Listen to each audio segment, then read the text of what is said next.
Amém. Amém. Deus abençoe, meus amores. Nosso abraço, carinho e companhia na jornada. Meu querido, minha querida, abra sua Bíblia em João capítulo 8. Já fazem 3 semanas que nós estamos no Evangelho de João, especialmente contando aquilo que só João conta. Então, talvez como título para o sermão, aquilo que só João conta. Nós já falamos do encontro de Jesus com uma mulher samaritana. Nós falamos na semana passada sobre Jesus, Marta, Maria e Lázaro, e só João conta. E agora João 8, esse é o mais difícil talvez, porque esse texto, inclusive, ele enfrentou oposição daqueles e daquelas que compunham concílios na busca por entender quais eram os textos inspirados por Deus e que deveriam compor o cânon, que significa vara de medir, o cânon bíblico, os textos que deveriam compor aquilo que hoje chamamos de Bíblia Sagrada, que na verdade é uma biblioteca, são 66 livros, tá? E João 8 encarou muita oposição,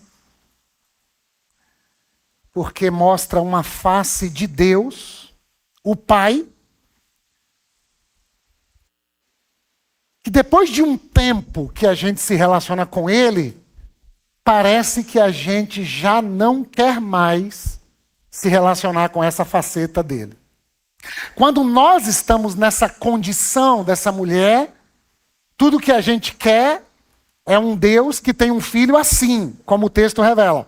Mas depois de um tempo, a gente vai, entre aspas, se acostumando com a vivência religiosa, com os textos, com as canções, que dá uma sensação de que nós domesticamos o sagrado, que agora Deus está sob o nosso controle, de que nós nos tornamos tão legais, tão bonzinhos, tão moralmente irrefutáveis, que agora a gente tem uma fé um tanto limpa, ascética, que não mais está aberta para pessoas como esta do texto.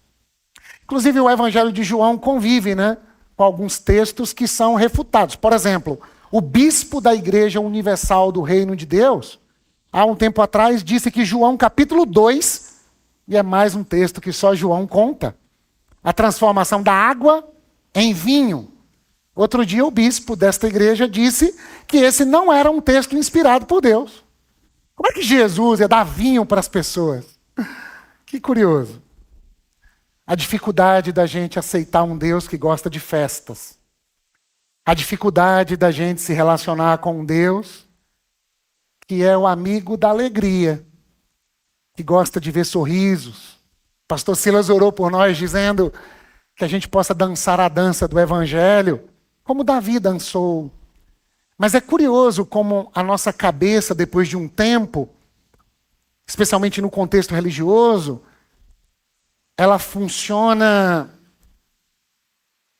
como se a alegria fosse algo pecaminoso. Algumas crianças que cresceram em ambientes religiosos, algumas cresceram com traumas, porque diziam que nesse lugar tem que fazer só silêncio, não pode se movimentar. Há uma tradição de algumas igrejas que tinham diáconos, que de vez em quando davam um beliscãozinho nas crianças. Silêncio. Quem já tomou beliscão em igreja, olha só, tá vendo? Tá vendo? Até você antes, você nunca contou isso para nós, cara. Em tradições católicas e evangélicas. As pessoas vêm no carro brigando, discutindo, mas eles chegam no espaço sagrado, aí assim incorpora uma seriedade, uma santidade, e agora a criança não pode nem respirar em voz alta. Aí vem Jesus no capítulo 2 desse livro E Jesus está numa festa de casamento. Jesus, sua mãe e os seus discípulos. A festa durava 7 dias, regada a muito vinho. E lá para as tantas, o vinho acaba. E o vinho simbolizava, para essa cultura de Israel, encantamentos, alegria, festividade, fertilidade. O vinho simbolizava, inclusive, a presença de Deus no meio do povo. E o vinho acaba. Se acaba o vinho, acaba a alegria. É mais ou menos, claro que salvando as proporções, é mais ou menos você ter uma festa de casamento, começa a distribuir o bolo, e o bolo não dá nem para metade dos convidados. E aí o pessoal do cerimonial fala com a mãe do noivo, a mãe da noiva, e diz, meu Deus, vai na padaria, compra um bolo, não pode faltar o bolo. Nesse caso, o vinho era ainda muito mais estimado. Durava 7 dias, o melhor vinho era servido primeiro, depois que todo mundo já estava meio assim, para lá de Bagdá, tradição de Israel, aí oferecia o vinho Dom Bosco. Claro que eu estou dando uma melhorada no texto, né? Dizem que a ressaca do Dom Bosco é cruel, que a pessoa não volta a beber mais nunca na vida. Eu espero que você nunca passe por isso.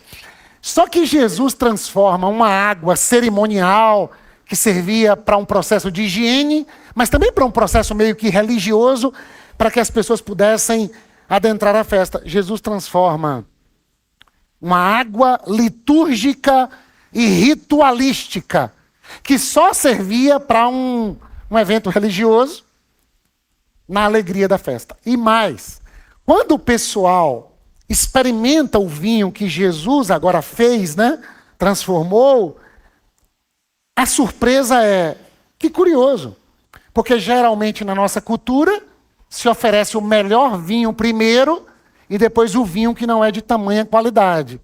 Mas nessa festa de casamento, que já tem alguns dias que está rolando, estão dando o melhor vinho agora.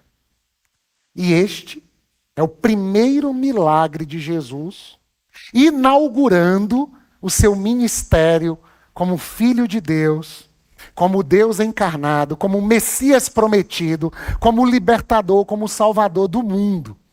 E João conta para nós, e somente João. Se você vai lendo os capítulos de João e irmã Rai, especialmente os primeiros, Jesus está sempre em festas. Festas. Festas. Festa.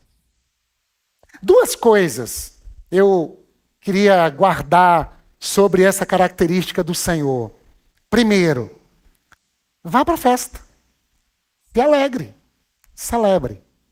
Mas não se esqueça que Jesus ama estar na festa.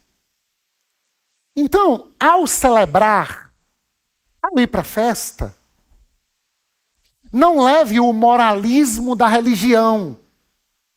Leve a companhia de Jesus. E aí seria tão bom se as nossas festas de formatura da nossa cidade, porque outro dia eu conversei com um pessoal que trabalha com festa de formatura. E ele disse para mim, eu estou querendo parar.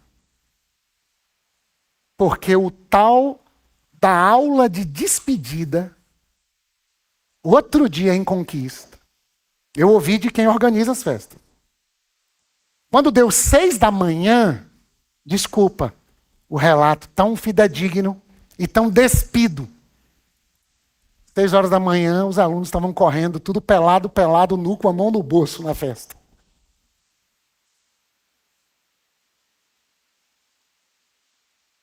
Os futuros profissionais, e o pior que o dado, Vigília, é mais complicado. Quanto maior a dificuldade de entrar no curso e terminar o curso, mais bagunçada é a festa. Não, você não sabe, né? A gente já se reuniu como igreja, num auditório, que era ali na Juraci Magalhães, antes Mediterrâneo, depois Olimpo, que haviam festas do sábado à noite que terminavam 6, 7 da manhã do domingo. E 10 horas a gente tinha culto. E aí tinha uma equipe grande para trabalhar tudo, para limpar. Ah, irmãos, teve um culto que eu cheguei. Tinha copo com cachaça em todo canto do culto. E não deu tempo tirar as propagandas das bebidas que patrocinaram a festa.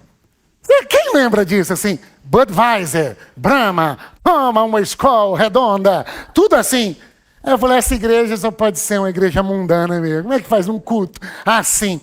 E eu sei que o pessoal chegou mais cedo, Silvia, e era colhendo assim, aquelas garrafinhas, copinho nos cantos. Seria tão bom se a gente fosse para a festa com a consciência, Jesus está aqui. Jesus está aqui. E estando aqui, Ele quer oferecer a verdadeira alegria. Você não entendeu bem o texto, e nem é ele o texto da pregação. Jesus está aqui para nos oferecer um tipo de vinho que é mais gostoso do que qualquer outro que a gente já bebeu. Jesus está aqui para ressignificar o jeito de celebrar a vida. Ele está numa cerimônia de casamento. E eu já vou ler João 8, tá? É o prelúdio. Porque casamento é um dos temas principais da Bíblia. E não apenas o casamento entre um homem e uma mulher, que já estão mostrados, né? O casamento está revelado nas primeiras páginas da Bíblia. Deus passa 5 dias criando um montão de coisas, os animais e tudo. No 6º dia ele cria o ser humano e ele celebra um casamento. Porque ele cria esse homem, mas esse homem não cai bem que esse homem fique só. É palavra do próprio Deus, querido, querida. Não é bom que o homem esteja só. Eu vou fazer para ele alguém que esteja ao seu lado. Isso está dando uma polêmica agora, porque há uma nova versão da nova versão internacional, a Bíblia. E a expressão usada para mulher lá no Gênesis está diferente. E está dando uma confusão sobre complementarismo e etc. Eu não vou entrar nessa. Fato é que Deus cria a mulher. E quando o homem olha para a mulher, ele fala, agora sim. Agora sim. Porque o homem, Adão, essa primeira humanidade no jardim, está colocando um nome nos animais. Cada animal tem seu par, mas ele está só. Adão só tem a Deus. E Deus é 3, né? Pai, Filho, Espírito Santo. Deus é uma comunhão perfeita entre 3 pessoas diferentes, mas que se amam, estão de mãos dadas. O Deus cristão é uma família, é uma comunidade. Daria até para dizer que o Deus cristão é uma igreja. E quando Deus olha para o homem sozinho, não é bom. Então oferece a mulher para estar ao lado. É tanto que é da costela que essa mulher é tirada para estar ao lado. A palavra lá para ajudadora, companheira, aquela que está ao lado, é uma palavrinha hebraica chamada Ezer, que vai aparecer no Salmo 46, não falando agora da mulher, mas falando de Deus. Deus é o nosso refúgio.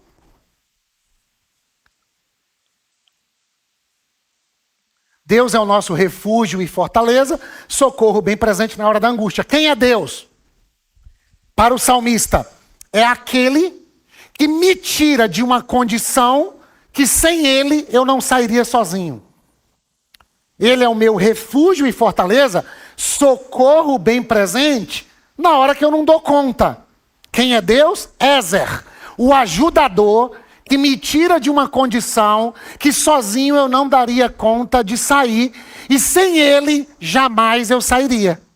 É a mesma palavra usada para Deus no Salmo 46, é usada para a mulher lá em Gênesis capítulo 2. Ela é aquela que tira o homem de uma condição de solidão, que sem ela ele não sairia sozinho. Porque não basta se relacionar com Deus. É preciso se relacionar com alguém que seja a minha imagem, a minha semelhança. E quando Adão olha para essa mulher, ele diz, agora sim, esta é osso dos meus ossos, carne da minha carne. Ontem eu conversava com um profissional de segurança pública que é da nossa igreja, numa cerimônia de casamento. Palavras dele, viu?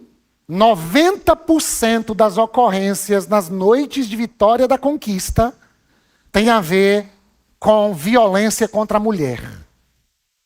Estou falando de Vitória da Conquista, nossa cidade. Um membro da igreja, que é policial militar, e tem outros aqui para nos ajudar. 90% das ocorrências, violência contra a mulher. Aquela que tira o homem de uma condição que sem ela ele não sairia só, agora se tornou vulnerável e sofre nas mãos de homens que dizem amar. Porque é violência contra a mulher, mas na grande maioria é violência doméstica. Ou seja, o lugar que deveria ser de maior proteção se transformou num lugar de agressão. Que coisa! E aí a gente começa a ouvir brincadeiras na nossa cultura. Por exemplo, Adão olhou para a mulher e não disse é osso dos meus ossos, carne da minha carne. Disse é osso duro de roer. Desculpa trazer o regionalismo do Ceará, mas eu aprendi com o meu amigo, pastor Carlinhos Queiroz, que mora lá. Se um homem é ruim, ele é chamado de filho de uma égua, nessa cultura.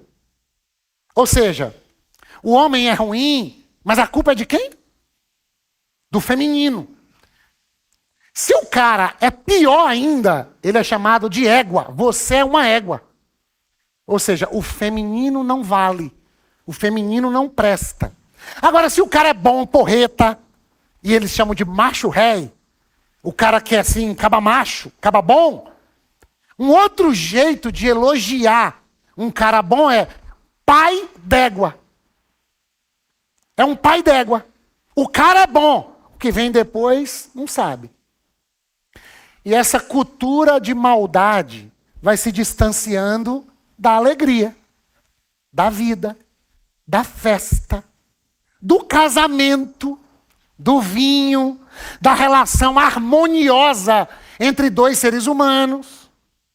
E fato é que quando esses seres humanos se distanciam de Deus, por causa de um fruto, por causa de uma rebelião, por causa de uma sensação de nós não queremos mais viver sujeitos, submissos à tua vontade, nós queremos viver do nosso jeito.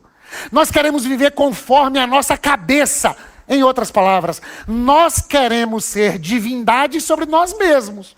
E nós te tiramos para fora do tabuleiro. Não é uma maçã proibida da Apple que Adão e Eva comeram.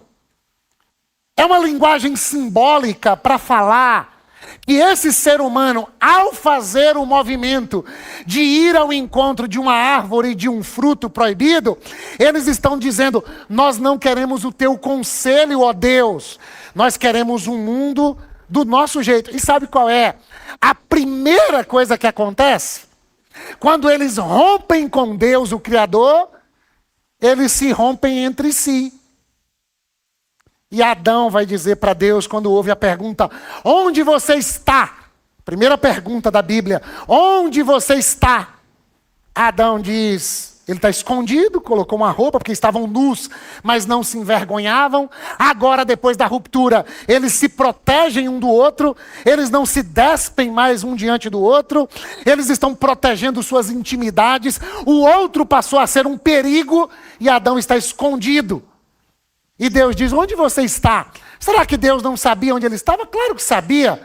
Adão é que talvez não soubesse o tamanho da besteira que fez e a consequência imediata.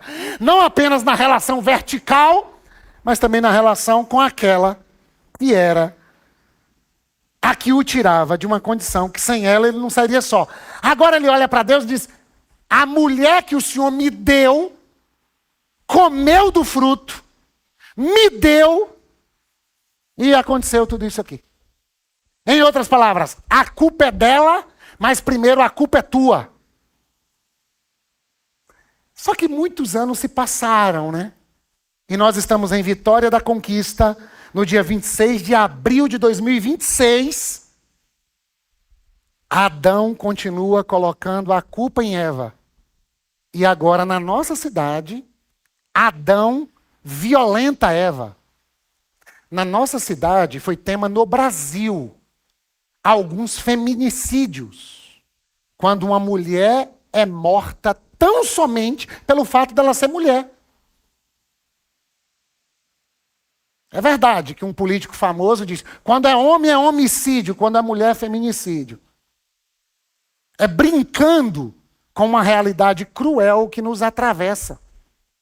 Ser mulher no nosso país e na nossa cidade é estar numa condição de risco.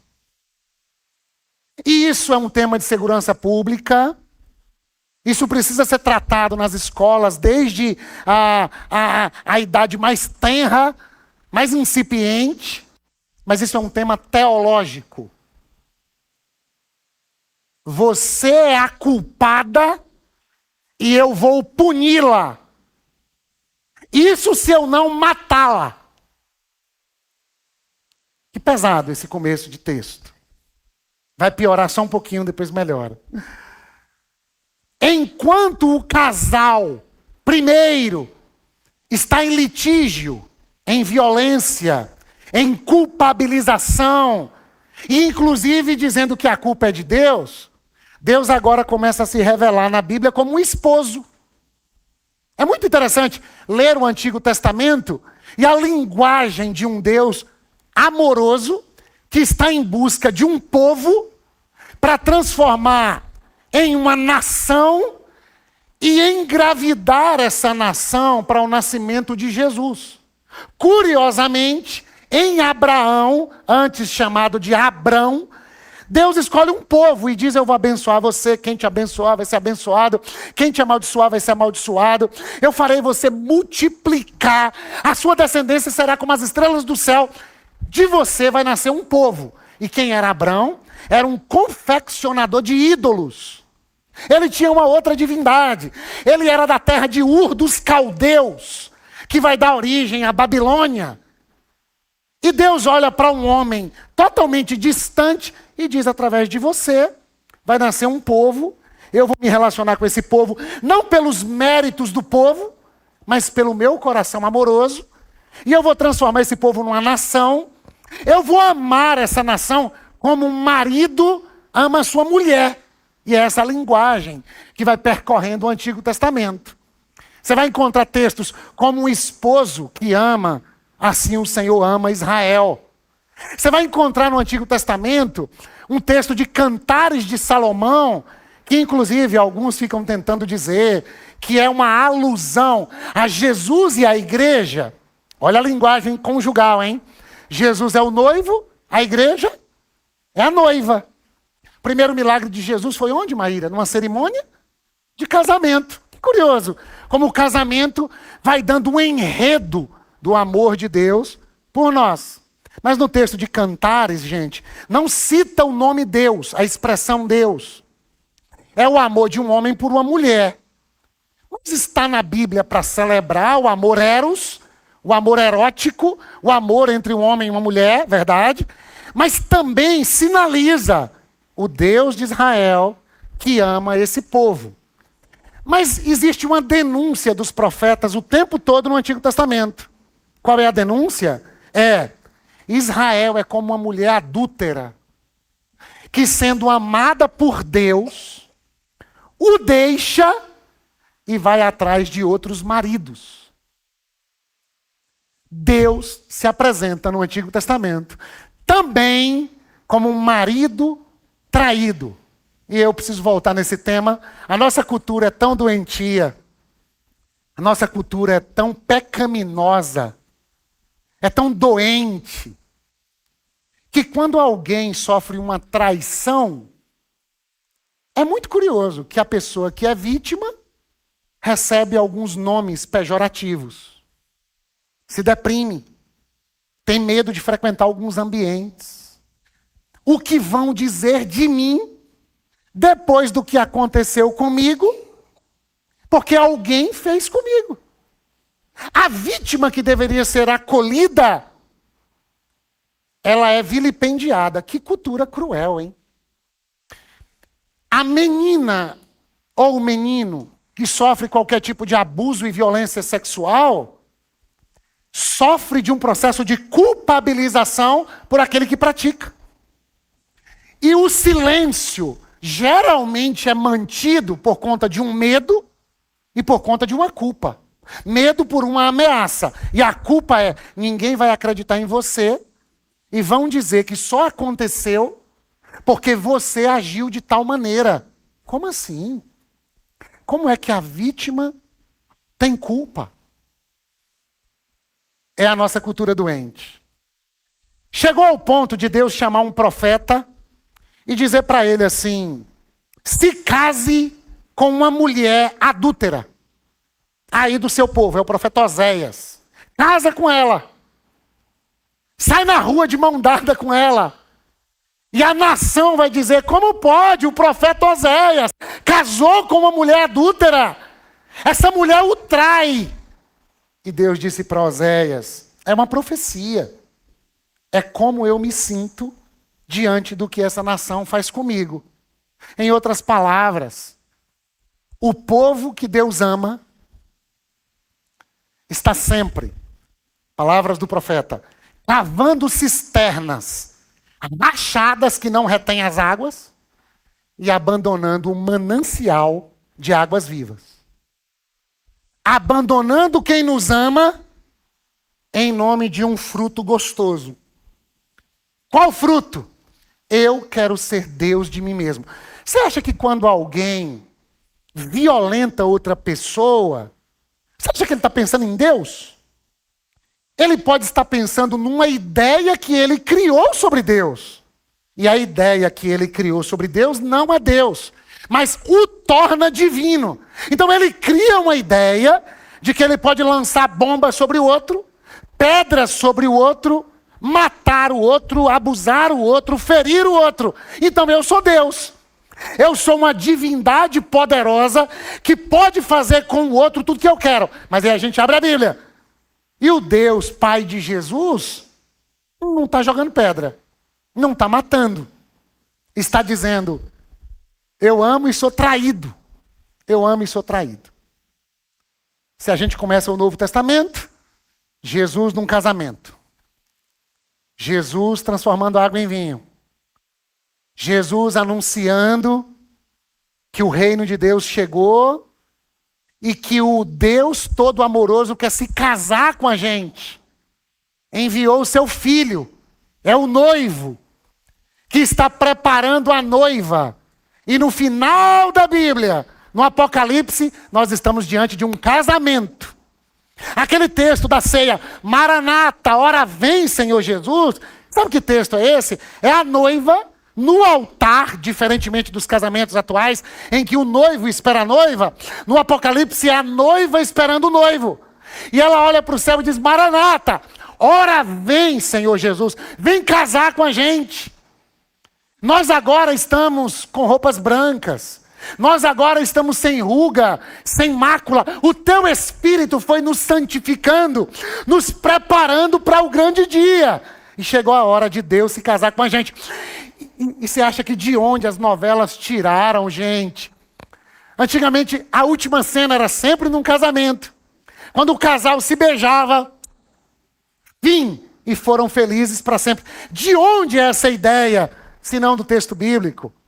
Um Deus que ama está preparando uma festa de casamento para uma noiva, para um povo no Antigo Testamento que ainda tende a trocá-lo por amantes contemporâneos. Ficaria pesado perguntar para a gente assim: qual é o teu amante? Agostinho de Hipona, chamado de Santo Agostinho pelos católicos, disse que pecado é amor fora de ordem. Olha que doideira. Aí nós temos uma cultura que diz assim: respeita o amor. É o amor. É o amor. E amor? E se ele for fora de ordem?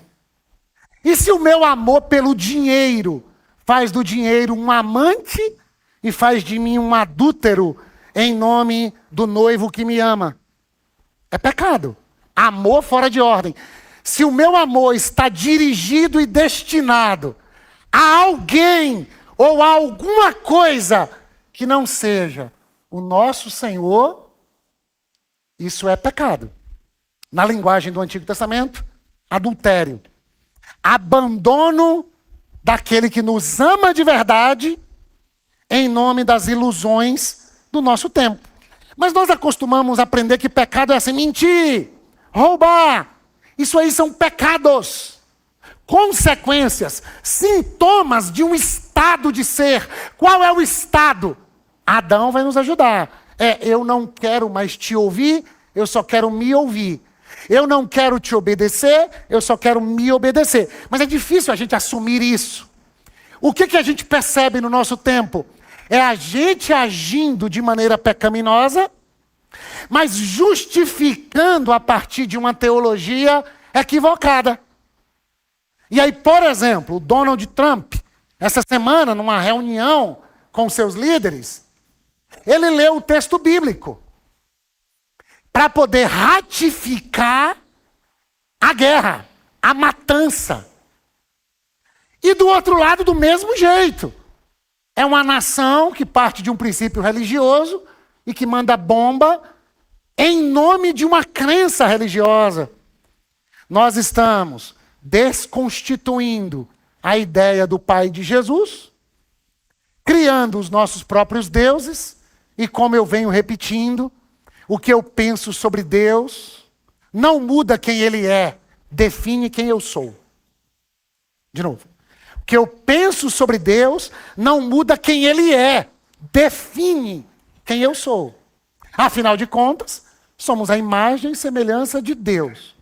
Mas se eu, na minha cabeça, que se desconectou dele, crio uma ideia de Deus, eu passo a parecer a ideia que eu criei do próprio Deus, e eu posso te ajudar com um salmo. Salmo 115, verso 4. Os ídolos, os deuses que nós criamos, são prata e ouro, obra das mãos dos homens. Tem boca, mas não falam. Olhos têm, mas não veem. Tem ouvidos, mas não ouvem. Nariz tem, mas não cheiram. Tem mãos, mas não apalpam. Pés tem, mas não andam. Nem som algum sai da sua garganta. Aperta o cinto para o verso 8. A eles se tornem semelhantes os que os fazem, assim como todos os que neles confiam. Qual é o problema? Não é que Deus fica menor. Não é que Deus fica assim, poxa, eu fui abandonado e eu vou entrar numa depressão. É que Ele olha para quem Ele ama e diz: vocês deveriam ser humanos. Vocês deveriam amar. Vocês deveriam continuar olhando um para o outro e dizendo: eu sou você, você sou eu. Ossos dos meus ossos, carne da minha carne. Nós somos dois, mas nós somos iguais. Nós somos dois, mas nós somos um casal. Nós somos dois, norte-americanos e iranianos, diferentes, mas nós somos uma família. Mas o pecado e a construção de uma ideia de Deus fez a gente se tornar parecidos com os deuses que criamos. E qual a consequência? A culpa é dela. A culpa é dele, a culpa é dela, a culpa é dele.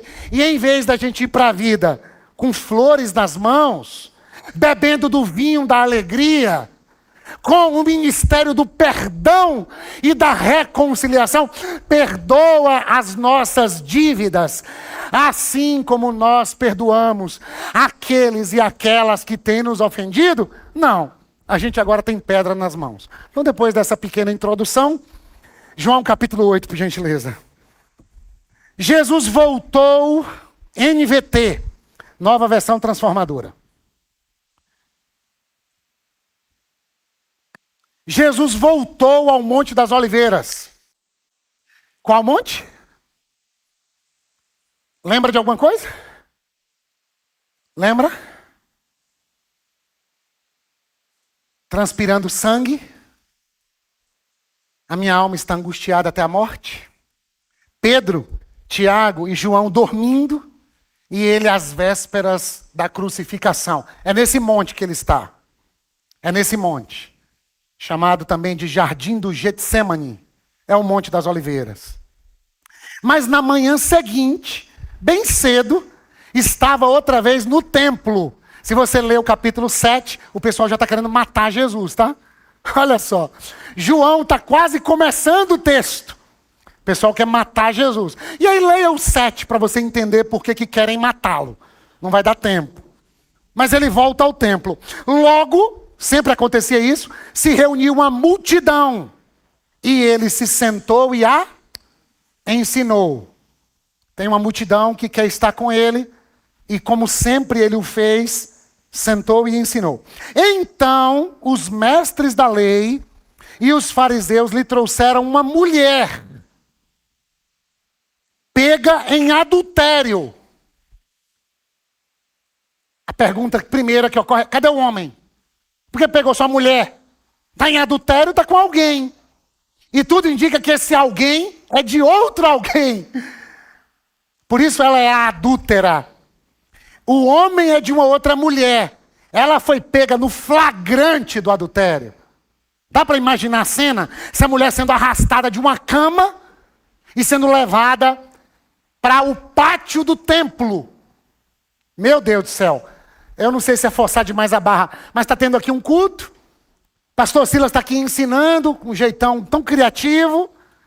E entra uma mulher seminua ou nua, arrastada por diáconos da igreja, líderes da igreja, daquele povo. Coloca a mulher no meio da multidão, sem um homem, porque ela foi pega em adultério. Em outras traduções, em flagrante adultério.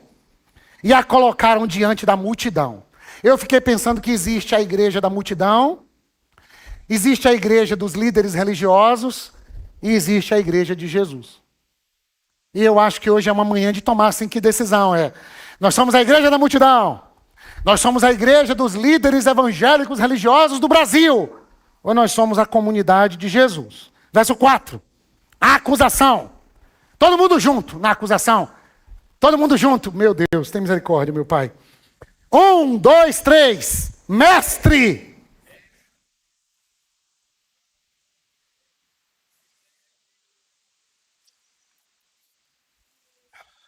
Flagrante, hein? Foi pega no ato. Eu nem posso ficar pedindo sua mente para imaginar. Nem posso. A lei de Moisés ordena que ela seja apedrejada. O que o Senhor diz? Procuravam apanhá-lo numa armadilha. É uma armadilha para a mulher? É um passapano para o homem? Corre, veste a roupa e vaza. Mas acima de tudo é uma armadilha para Jesus. O que o Senhor diz? A igreja dos líderes religiosos, elas até querem saber o que Jesus diz. Repetem o que Jesus diz. E usam o que Jesus diz, não para abençoar, perdoar, não condenar e trazer de volta o ser humano que estava perdido. Mas usa o que Jesus diz para apedrejar as demais pessoas.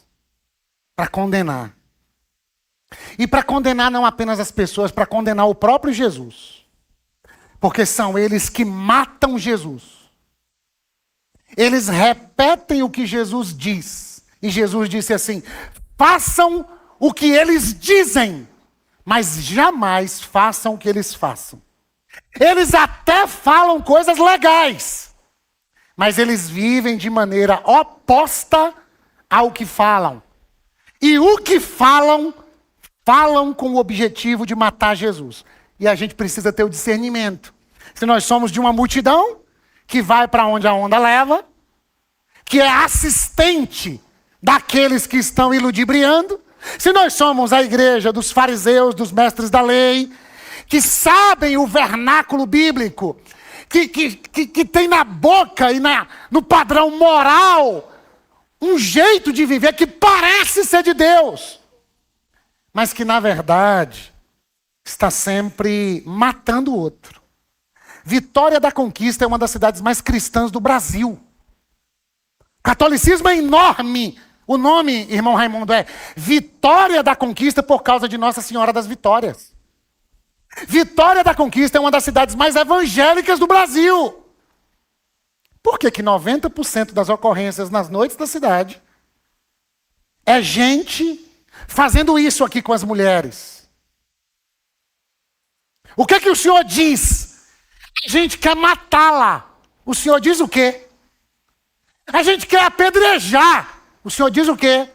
Certo, mas vocês estão perguntando o que ele diz para vocês se arrependerem e se voltarem para Deus, o marido de Israel? Não, a gente quer saber o que ele diz para a gente não apedrejar só ela, para a gente apedrejar ele também. Porque se ele disser o contrário de Moisés, aí a gente senta a pedra nele porque a gente quer matá-lo. Que isso, gente? Aí eu sei que para um domingo de manhã, isso choca a gente. O discurso choca. É muito engraçado. Porque quando no carnaval lá, colocam lá uma blasfêmia contra Jesus, a gente vai para a rede social, e os crentes especialmente, e ficam dizendo, é uma blasfêmia, é o final dos tempos. Só que quando Jesus está na periferia, apanhando, em silêncio, na frente dos filhos, cheia de roxos, impossibilitada de ir para o trabalho, violência verbal, psicológica, patrimonial e física, a gente não se escandaliza não, gente.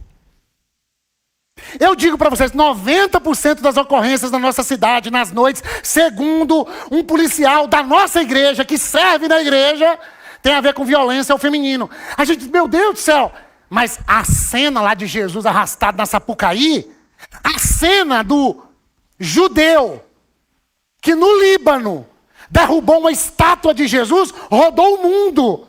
Israel se pronunciou punindo aquele judeu. Por que nós sofremos tanto quando uma imagem é acometida de crítica ou de violência? E não deveria ser. É uma intolerância religiosa. Mas por que nós não espantamos na mesma medida quando um de nós está no meio da multidão e quase que em nome de Jesus sendo apedrejada? Que sociedade é essa? É a sociedade adâmica. É a sociedade que continua dizendo, nós não queremos o teu jeito, nós queremos o nosso. Mas é pior, nós queremos o nosso jeito em teu nome. Isso aqui é o grande caos. Porque se alguém disser, eu quero do meu jeito, e eu não acredito em Deus, ok. Então banque o que está fazendo. O problema é quando alguém diz, eu quero do meu jeito, mas eu vou chamar do jeito de Deus. Isso é gravíssimo. Existem pais, deixa eu entrar um pouquinho nas nossas casas, que eles são desequilibrados. E eles estão estressados, muito cortisol na corrente sanguínea, chegam do trabalho, e as crianças estão sendo crianças. E eles batem nos filhos, e o pessoal da educação convive com essas histórias. Uma vez eu entrei na escola, e uma criança, eu fui deixar minha filha na sala de aula, e uma criança falou, tio, deixa eu te contar o que acontece lá em casa. E me falou das brigas do papai e da mamãe que eu não posso te contar. Aí a pessoa é desequilibrada, violenta, machuca os filhos, às vezes machuca o cônjuge, porque há violência também de mulheres contra homens, tá? Claro que é bem menor. Mas eu tenho um primo, profissional de saúde daqui de Conquista. E ele falou, eita, deve ser meu primo que tá aí, cuidado. Ele falou para mim, no meu tempo de vestibular, namorava com uma moça que lutava, assim, uma arte marcial, pastor Silas. Ele falou para mim, ela me quebra na porrada, Simvaldo. É cada voadora nos peitos. Que o Senhor tenha misericórdia de todo tipo de violência. O problema é quando esse pai violento, essa mãe violenta, dizem assim, tem que disciplinar o filho com a vara. Aqui, ó. Olha o provérbio aqui, ó. Aí Xuxa, um tempo atrás, falou para não bater. A lei da palmada. Quem é que primeiro se levanta? Os evangélicos, dizendo, está indo contra a Bíblia, agora não querem deixar nós disciplinarmos os nossos filhos. Não vou entrar no mérito se pode dar palmada ou não. O meu tema é a violência. É quando nós nos agarramos a uma porção do texto para sacralizar os nossos adoecimentos mentais e comportamentais à semelhança de Adão e Eva. E de olhar sempre para o outro dizendo, você é o culpado. Se é o culpado, tem que ser punido. Isso é lá no direito, tá? Isso é lá no judiciário, tá? No evangelho, o culpado não precisa ser punido. Que notícia é essa? Vamos ler o texto. O que é que Jesus faz com o culpado? Tem uma mulher aqui que é culpada. Só que tem um detalhe no texto. Jesus está no templo de Israel, depois de ter saído do Monte das Oliveiras. Chega uma mulher em flagrante adultério, ninguém sabe quem é o homem. Essa mulher é uma tipologia, uma metáfora de quem, gente? A mulher samaritana que teve 5 maridos e vivia com o marido que não era dela, é uma metáfora de quem? Senão da nação de Israel. Você tem muitos amores, Israel. Você nem sabe quem é o seu amor e o seu amante. Essa mulher chega trazida pelos líderes de Israel. E João está contando essa história, porque João é um dos evangelistas que mais fazem conexão com o Antigo Testamento. E João está dizendo assim, como pode a nação que é adúltera, querendo apedrejar a mulher adúltera? Agora pergunta para Jesus, como pode um Deus assim, que sendo traído pela própria nação, age dessa maneira? Existem 2 formas de lidar com o culpado. Ou a gente condena e apedreja, ou a gente perdoa e ama. A igreja dos fariseus diz, nós entendemos do direito que Moisés nos legou. Pecou, apedreja. E Jesus está dizendo, vocês ouviram Moisés? Eu vou clarear, eu vou iluminar, eu vou ressignificar, eu vou ampliar. O que Moisés disse não era para pessoas serem apedrejadas. Era para haver uma mínima ordem social diante de um povo que ainda não conhece seu Deus. Mas agora a sombra se revelou. E o Deus de Israel é o Pai. É o meu Pai, é o Pai nosso. E Ele não quer que seres humanos sejam apedrejados. Ele quer que seres humanos como esta mulher e como esta nação tenham a chance de, em vez de receberem pedradas pelo que fizeram, receberem uma nova chance de experimentarem a graça. Eu não te condeno.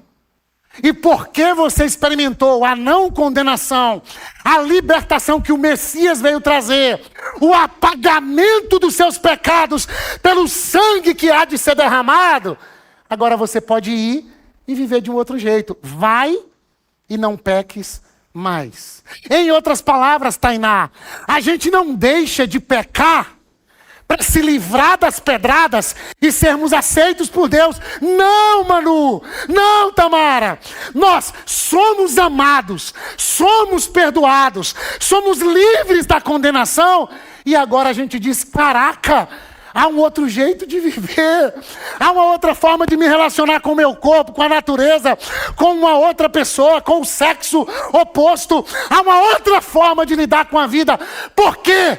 Porque Ele me amou. O único que podia me condenar, não me condenou. E tem uma música bonita que está tocando aí. Quem é Ele? Quem é Ele? Quem é Ele? Eu só tinha os meus pecados para oferecer. E é sobre esse texto. Mas Ele me amou.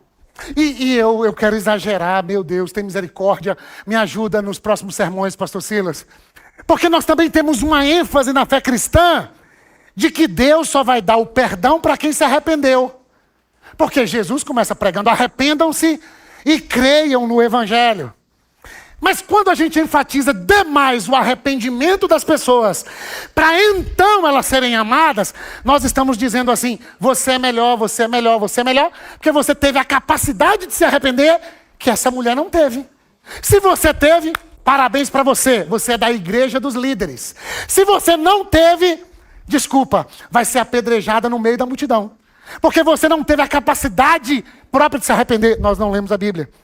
A Bíblia diz que é o Espírito de Deus que nos convence do pecado, da justiça e do juízo. Em outras palavras, até o arrependimento que a gente expressa não é uma obra inteiramente nossa. É fruto da graça de Deus que nos atrai ao amor de Deus. Não é mérito nosso. Efésios 2, 8 e 9.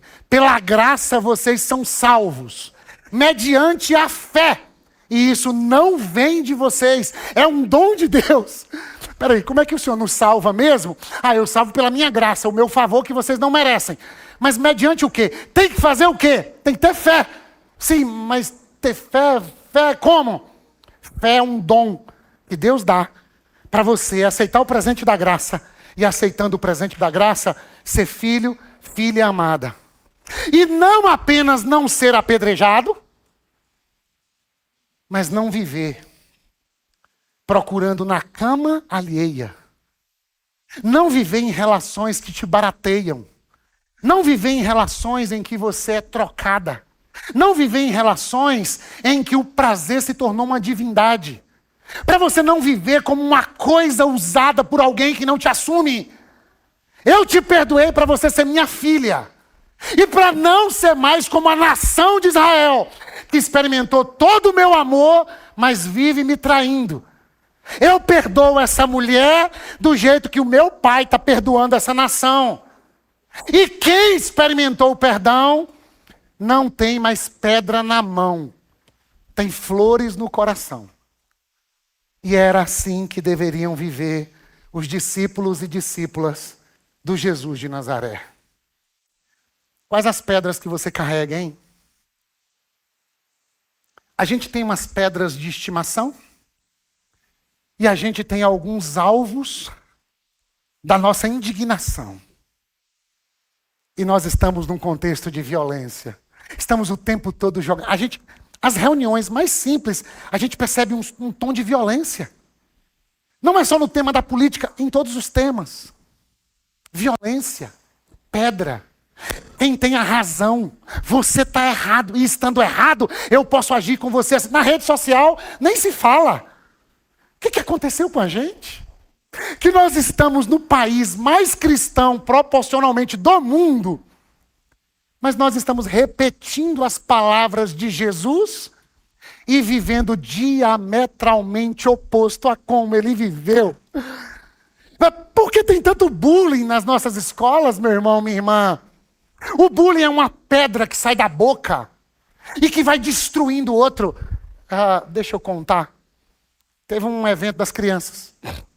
E meu filho Lucas tem a orelha manchada. Eu tenho uma mancha da Angélica aqui na perna esquerda, igualzinha da Angélica. Estou descobrindo se eu sou primo para mudar de vida. Até hoje não deu, né? E Luquinhas nasceu. Quando nasceu, o médico falou: tem um negócio diferente aqui, a orelha desse menino. Falei: fica tranquilo, doutor, tá tudo certo. Só não sabia que ia nascer na orelha, mas tá tudo certo. E aí eu soube, por um amigo que ouviu da filha, e a filha viu a cena. Que um menininho da igreja, que até hoje eu não sei quem é, e Deus abençoe você, viu, tio? Mas toma cuidado, tio. Tô brincando, ó, tá vendo? A pedra querendo sair. Diz que um menininho ficou assim dizendo: orelha de chocolate.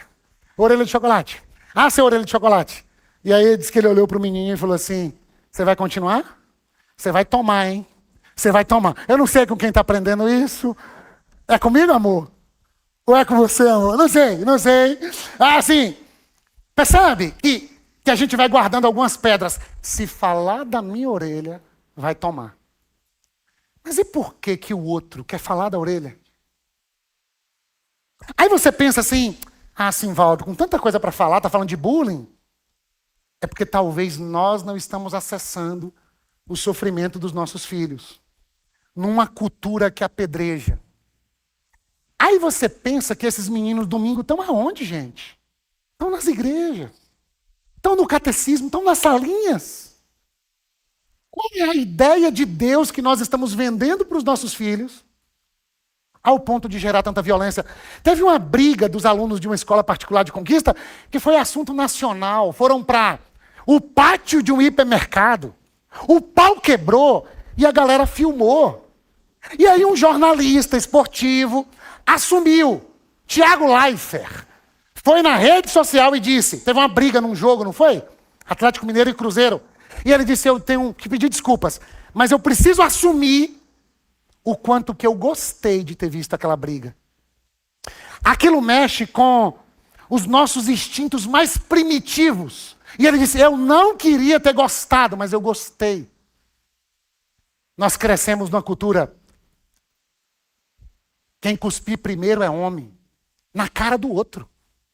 Fazia uma linha no chão e dizia assim, se passar daqui é homem. Aí se passar, tem que provar que é homem. E aí o pau quebrava. Eu já vi briga de menina, de sair os tufos de cabelo, mais do que o meu Zaquita quando solta pelo lá em casa. Briga! Mas, aí domingo a gente canta no louvor, a gente ora ao príncipe da... Mas na rede social, a gente escolhe o nosso guerrilheiro de estimação e nós estamos o tempo todo, em vez de entregar uma flor, dizendo, era para eu ter morrido apedrejada. Eu era um pecador e estava destituído da graça de Deus. Ele me amou. Doou. Ele me chamou pelo nome. Ele me pôs dentro da sua família. Ele disse dentro da minha alma, não só da sua, senhora. Ele disse dentro da minha alma, Dani, eu não te condeno. Agora vai, Simvaldo, vai viver uma nova vida, filho. Agora vai viver a nova vida, não para ir para o céu. Não vai viver a vida para conquistar o meu amor. Vai viver uma nova vida, porque eu já te dei uma nova chance. Porque eu te amei primeiro. Porque eu te perdoei, mesmo sem você me pedir perdão. Pelo menos João não disse que ela pediu. Eu te perdoei quando você estava nua. Quando você estava a minutos de uma experiência sexual proibida. Eu te perdoei quando você não merecia e não saberia se arrepender. Eu te amei. Você vai viver como, hein? Você vai viver como? Então, a partir de hoje, nas nossas relações, a gente poderia inaugurar esse modus operandi da Igreja de Jesus. Ir ao encontro do outro, não expondo o outro à multidão, para em nome de Jesus ele ser apedrejado. Mas ir ao encontro do outro, como alguém que ainda está vestindo a roupa da nudez, da vergonha, do filho pródigo, e dizendo, ele me amou. Estou todo sem jeito. Ele me beijou, me deu uma roupa nova, impediu que eu fosse apedrejado, não me deixou mais viver entre os porcos. Embora adúltera e adúltero, que negou o amor do marido por excelência, que abandonou o noivo, esse noivo não desistiu. E ele foi até ao templo, mesmo ameaçado de morte. Ele foi lá para me salvar e para me amar. Como é que a gente vai para a vida, meu irmão, minha irmã? A gente não vai para a vida mais como um credor, como quem tem crédito e cobrando do outro, cobrando do outro. A gente vai para a vida como quem amado foi, amada foi, e tratando o outro, esperando que o outro também seja colocado diante de Jesus. Então, deixa eu traduzir. Vamos construir uma comunidade em que a gente não coloca as pessoas diante de Jesus para serem condenadas e apedrejadas. Esse é um paradigma anátema, maldito, a gente não quer. Qual é o paradigma que nós queremos? Uma comunidade em que a igreja de Jesus está sempre colocando as pessoas diante de Jesus. E Jesus está o tempo todo olhando para elas, eu não te condeno. Agora vai e não seja mais um abusador de mulheres. Agora vai e não bullying com o outro. Agora vai e não vai fazer do seu corpo uma mercadoria barata que as pessoas se utilizam sem nenhum compromisso. Agora vai e abandona a propina. Agora vai, abandona o ídolo político de estimação. Agora vai e ore ao Senhor, entra no teu quarto, santifica a sua vida. Não para receber um prêmio, mas porque já recebeu a vida. Como é que João termina o texto, meu irmão, minha irmã? A gente pode ler João capítulo 20, verso 30. Os discípulos viram, João 20, 30, Jesus fazer muitos outros sinais, além dos que se encontram registrados neste livro. Ele fez mais do que João escreveu. Estes, porém, estão registrados para que vocês creiam que Jesus é o Cristo. E daí? O Cristo, o Filho de Deus. E daí? E para quê? Para que denota função. Para que, crendo nele, tenham vida pelo poder do seu nome. Termino. Que vida é essa de quem vive com pedra tentando condenar e punir os outros? Isso é vida, gente? Fala sério. Pastor, você viu como é que fulano está vivendo? Ô irmã, você deveria vir falar comigo chorando. O que a irmã quer que eu faça? Que eu pegue algumas pedras que ainda existem aqui e que eu condene a pessoa? Parece que a irmã não tem muita coragem de condenar sozinha, né, o irmão? E o irmão não tem coragem de condenar só.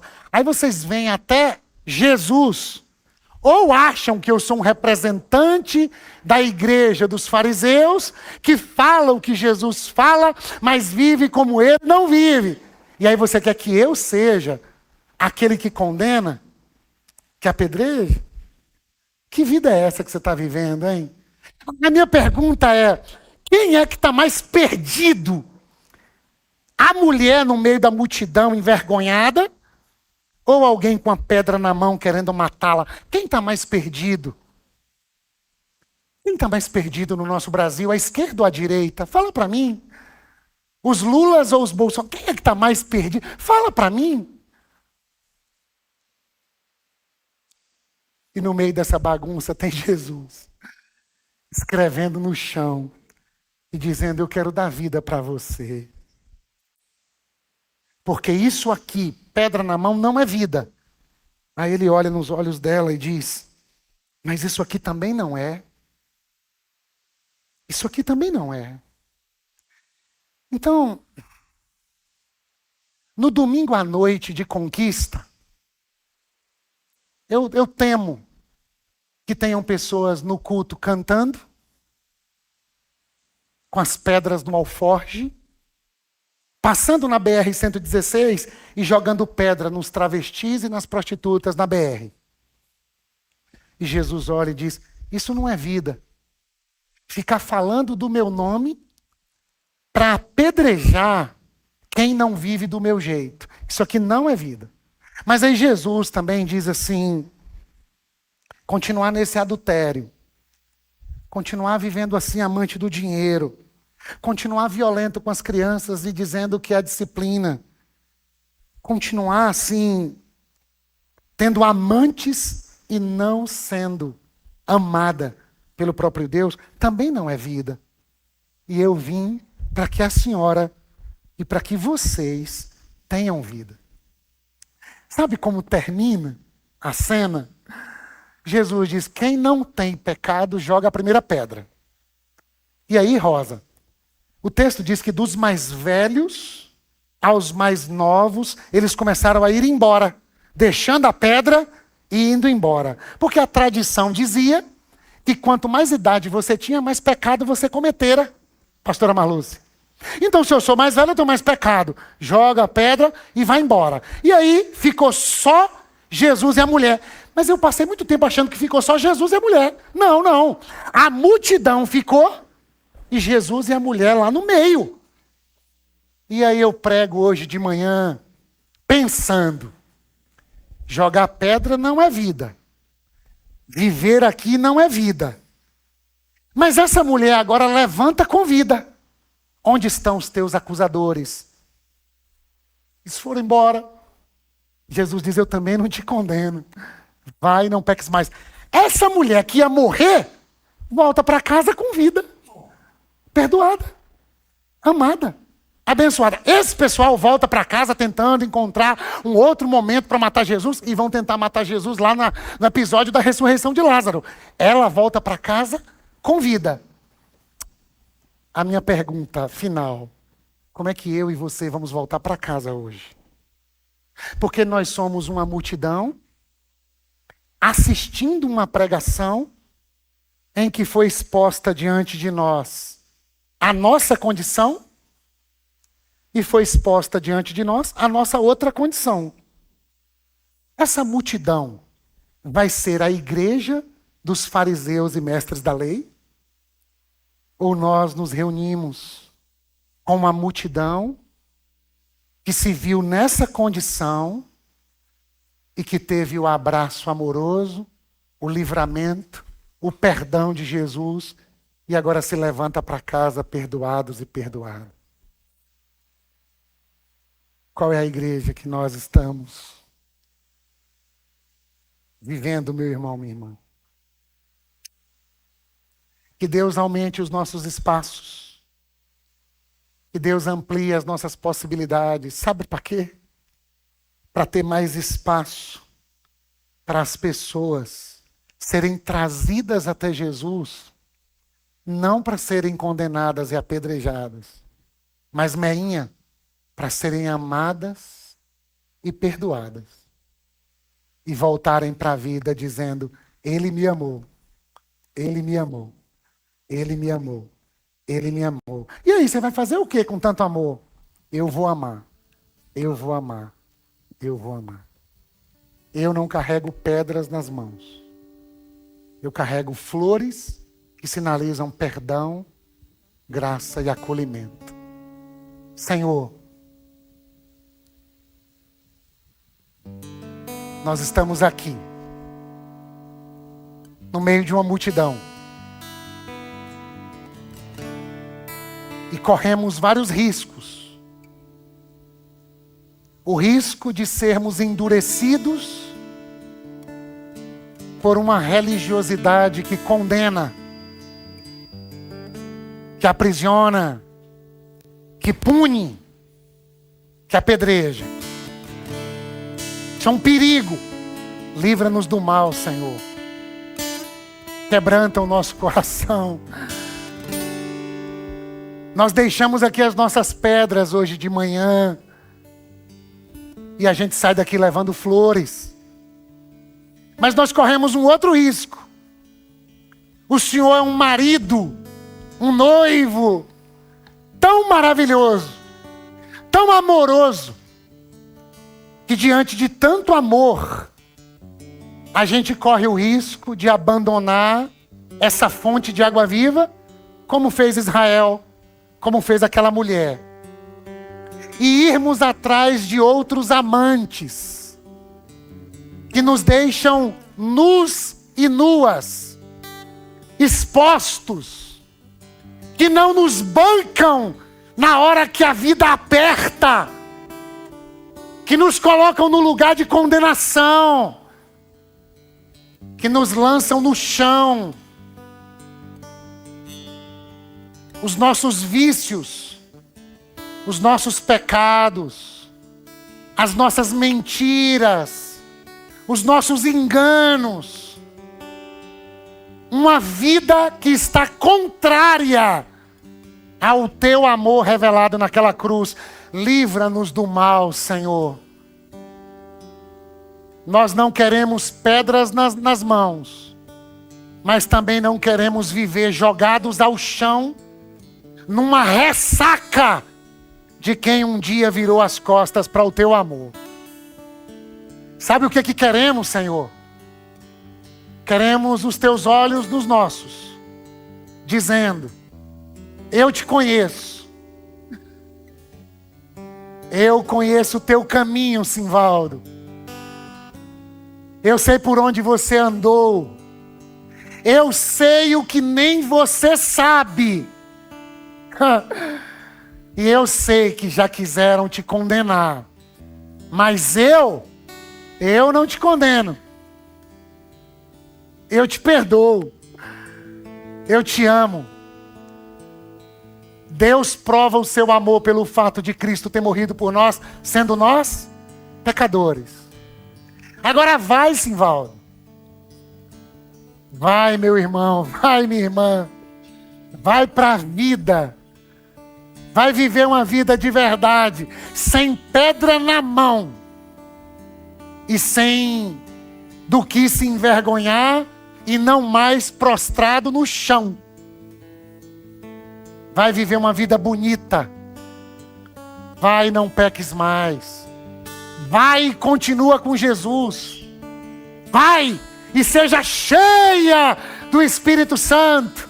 Vai e vai como igreja de Jesus, contando para todo mundo o evangelho da graça.